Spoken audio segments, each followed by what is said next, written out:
Hey, David, what is worse after what happened in Iowa last week? The Electoral College or the caucus system? Which is more broken?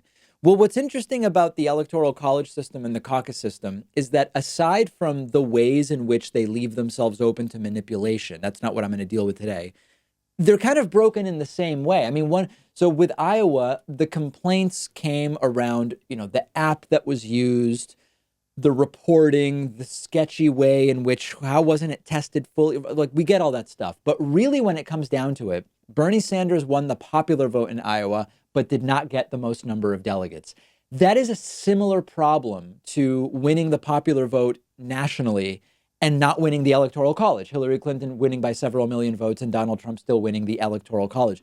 The problems are very similar. They're broken in very similar ways. Now, you can argue that the caucus system is less obviously a disaster at a state level because you can conceivably still handle an election at the state level under that caucus system, which would just be absolute and total chaos nationally. But that's not what we're comparing. We're comparing caucuses in states and the electoral college system nationally. I think that the electoral college system has had more of an impact in elections. If you look at the number now of Republican presidents who have won electorally but lost the popular vote, that is a system that has handed numerous presidencies to the Republican Party. When you look at the caucus system in states, there's no question that between the coin flips and winning the popular vote but losing the delegate count, at the state level, there have been effects from having the caucus system. But as far as I was able to research going back about 30 years, the caucus system has not flipped who ultimately was the nominee. In the Democratic Party, superdelegates have been a big part of that. That's separate from the caucus system. You can look at that as something that has actually changed the outcome of who is the Democratic nominee.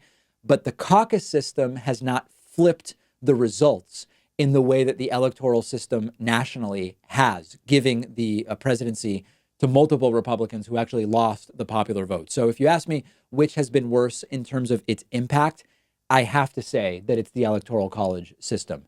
Changing either or both has its quirks. Of course, states often, although the Democratic and Republican parties are not government institutions and they can run their primary however they want, states often have laws about when their primary is or how it works. So New Hampshire has to be the first primary.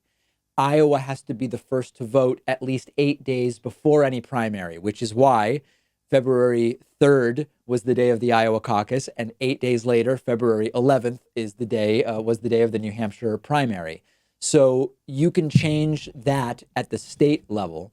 To get rid of the electoral college system, of course, you would either need a constitutional amendment or it could happen de facto through something called the NPVIC, National Popular Vote Interstate Compact. States can decide unilaterally how to award their electoral votes.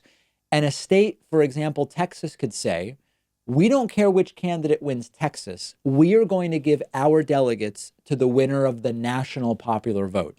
If you get enough states to do that, that they sum 270 electoral votes, you create a de facto national popular vote.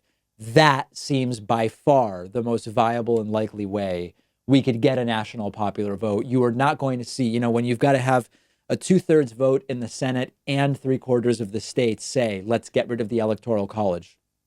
All of the red states that know that they've had multiple presidencies handed to them by the Electoral College, they're not going to do it. So something like the NPVIC would really be the only likely way that I see of getting rid of the Electoral College and switching to a national popular vote. Let me know what you think. We've got a great bonus show today. Get instant access to the bonus show by becoming a member at joinpakman.com or a patron at patreon.com/David Pakman Show. One of our sponsors is privacy.com. They're giving you $5 when you sign up for their completely free service at privacy.com/Pakman. I've been using Privacy for a little over a year now. You've heard me talk about it before.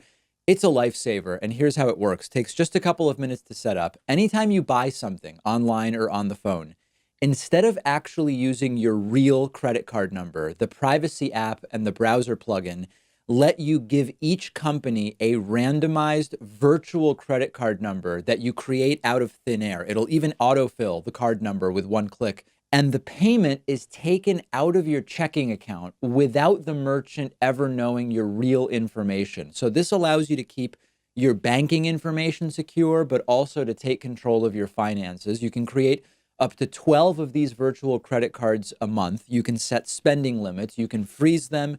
You can delete them anytime you want. So when you do this, it means you're not going to be charged when you don't want to be, because you can destroy the virtual card number right after using it, which, for instance, I love using free trials because I know I won't be charged when the trial is over if I use a virtual credit card number.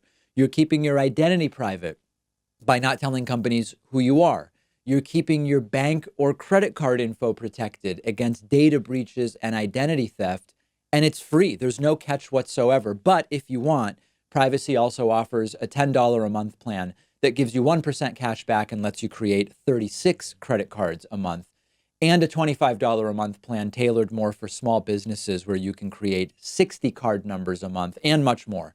But definitely go ahead and at least get started with the free plan. You'll protect your financial info. Companies can't charge you unexpectedly. And like I said, you'll get $5 to spend when you sign up at privacy.com/Pakman.